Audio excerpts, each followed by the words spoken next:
Welcome back to another episode of Cappuccino Chat. This time I'm going to go over why you never want to pay the ransom.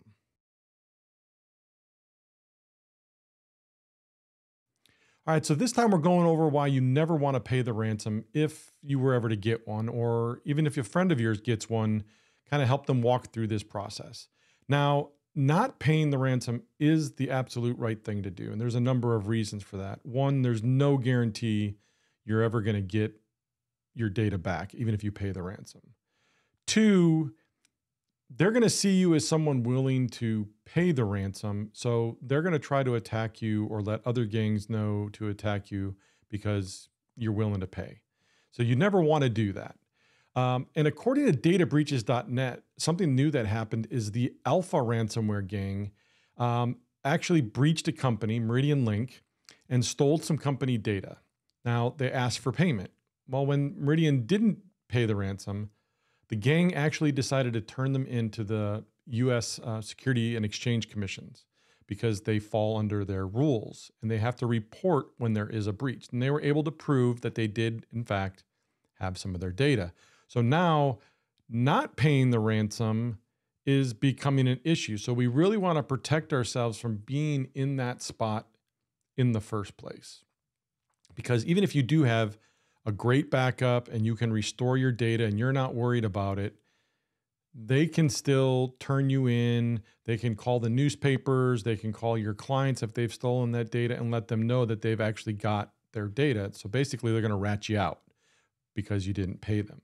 So we never want to be put in this position in the first place.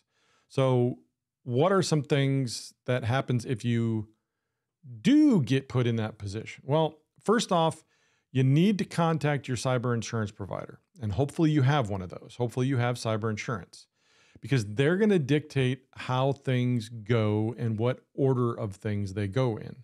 So now after you talk to them, you'll also want to talk to your corporate attorney so that they can help you with any PR and things of that nature. Again, the cyber insurance provider will tell your IT provider what they want to do and how they want this to go down. They may send in a full analysis team and make you get that so that they can determine what happened and how. They may just want some of the machines kept offline so they can go through those. It all varies depending upon what happened and the severity of what happened. So it's not like if you get a ransom, your IT guy can just start rebuilding and restoring data. You don't want to do that. Especially if you're going to be filing a claim to your cyber insurance provider. First thing, do reach out to them. They'll tell you what to do. That being said, that means you could be down for days, weeks, months as far as that equipment is concerned. So you may be forced to buy new equipment while that other equipment is kept offline for this analysis team per your cyber insurance provider. Now, again, the best thing to do is not be put in this position in the first place. Yes, it costs money, but it costs far less money than having to go through all this hassle, being down, having to tell clients, hey, sorry, we can't do anything right now. We had a cyber breach, give us some time. And they may go somewhere else to find somebody else.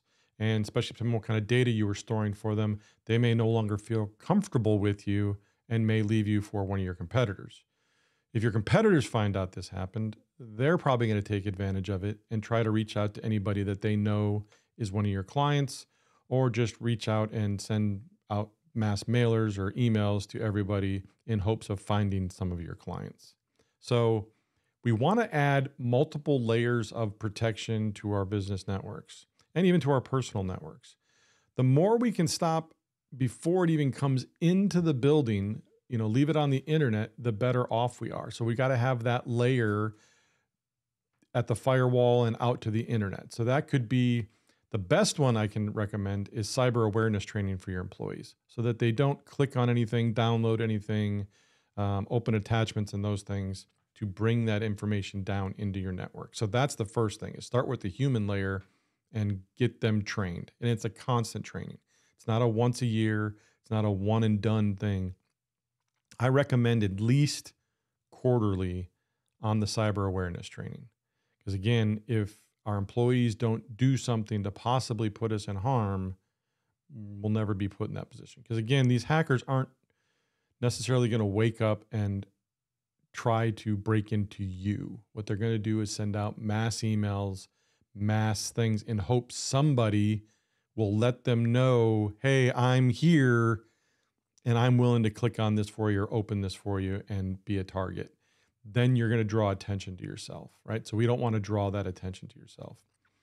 By adding layers, we can make it harder and harder on them. Because again, they don't want to spend a lot of time hacking into you. They want to get in, get your stuff, get paid, and get out and get on to the next one.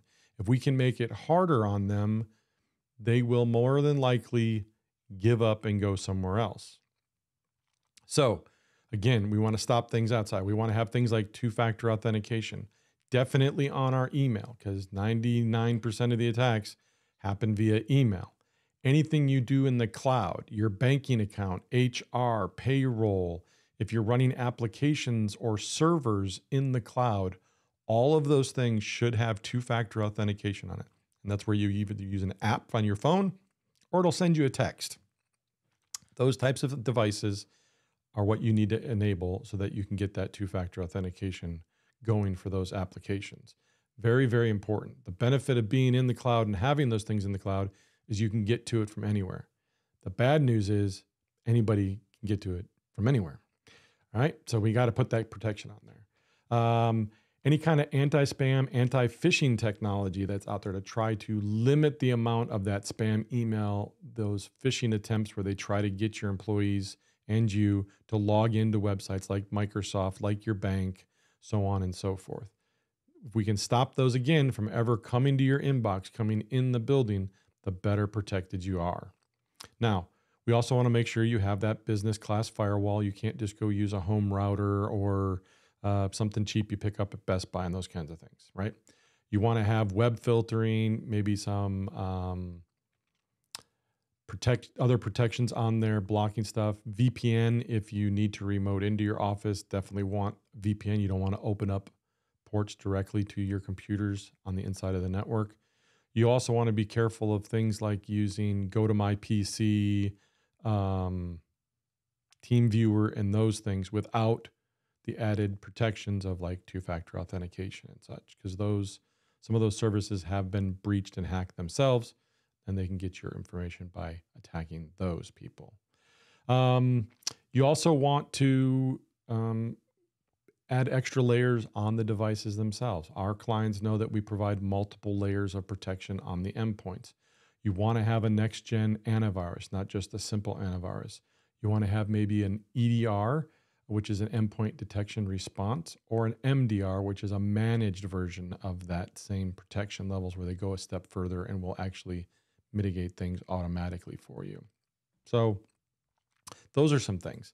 We're also doing encryption. So you might want to encrypt the hard drives. And in certain industries, you are forced to, by law, to encrypt your devices.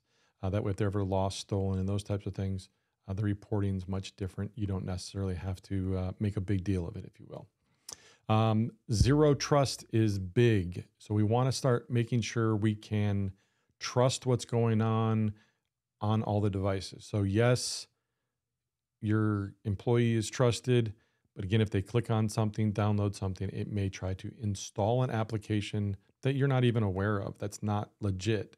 So if we can come up with application whitelisting, zero trust, we say, hey, these applications are okay to run on our network, but anything else is not. Well, if an employee is going to a legitimate website and they've been breached and it tries to install something, it'll be stopped because of that zero trust. If they click on a link or download an attachment and do something, again, if it's trying to install something, it will be stopped because it is not on that approved list. You also want to make sure when it comes to that zero trust that you don't allow applications that don't really have a good reason to talk to each other to talk to each other. So Outlook is good. Some built-in Windows programs are good, but they don't need to necessarily talk to each other. So again, that's what that zero trust is about. Assume everything is bad and only unlock the pieces that you need to do your business. You also might want to look into a 24/7 managed SOC, Security Operations Center. This is where they're constantly monitoring things 24/7, 365 for all your various devices. Depending upon your IT services, they may only be watching and receiving those real-time alerts Monday through Friday, 8 to 5 kind of stuff when there's a human being there. Using these other services in conjunction with your IT service provider and from them, they can be alerted after hours and take action on your behalf for you because these managed SOCs are watching and alerting real-time logs of various devices and things going on, right? So it's all about your level of risk, what kind of industry you're in, what kind of data you're storing, how long you can be down for. But what we don't want to do is be put in the situation of getting ransomware. And if we are, you definitely don't want to pay it. Remember, make sure you have that cyber insurance. They can help you with that, walk you through things, and make sure that you have the correct protections in place. If you need any help with any of what I just went over, I know it's a lot. Please reach out to us at 760-770-5200. Thank you.